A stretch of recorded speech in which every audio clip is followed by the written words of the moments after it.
Everyone, हम discuss कर रहे हैं हिंदी व्याकरण।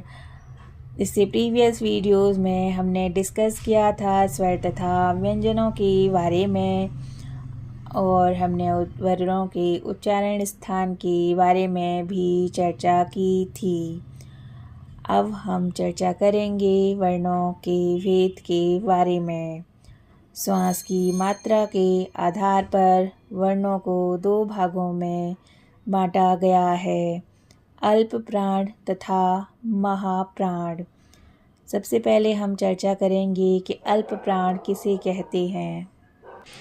जिन व्यंजनों के उच्चारण में मुख से श्वास वायु की मात्रा कम निकलती है उन्हें अल्प प्राण कहते हैं। सभी वर्गों के प्रथम, तृतीय और पंचम व्यंजन, उदाहरण के तौर पर अगर हम का वर्ग की बात करें तो का वर्ग में क, ग, ड अल्प प्राण है। चा वर्ग में च, ज, अ अल्प प्राण है। टा वर्ग में ट, ड, ढ़ अल्प प्राण है। त, ध, न ता वर्ग के अल्प प्राण हैं तथा प, ब, म पा वर्ग के अल्प प्राण हैं और इसके अतिरिक्त ड, य, र, ल, ब भी अल्प प्राण हैं। अब हम चर्चा करेंगे महाप्राण की।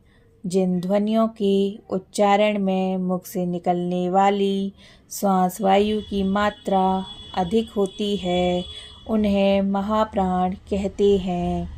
सभी वर्णों के द्वितीय तथा चतुर्थ व्यंजन जैसे कि ख, घ, छ, झ, ठ, ड, थ, ध, फ, म तथा श, स, स, ह महाप्राण हैं। अगर हम श्वास के कंपन के आधार पर वर्णों के भेद की बात करें तो ये दो प्रकार के होते हैं, सघोष तथा अघोष। सघोष जिन वर्णों के उच्चारण के समय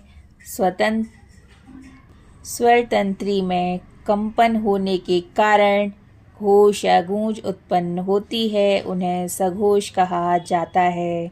उदाहरण के तौर पर ग, घ, जा, जैसा कि आप उदाहरण में देख सकते हैं ये सभी सघोष वर्ण हैं। अब हम चर्चा करेंगे अघोष वर्णों के बारे में।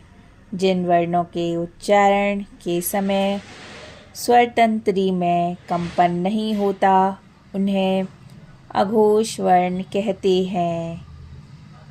उदाहरण के तौर पर क, ख, च, छ, ट, ठ, त, थ, प, फ, श, स, श सभी अघोष वर्ण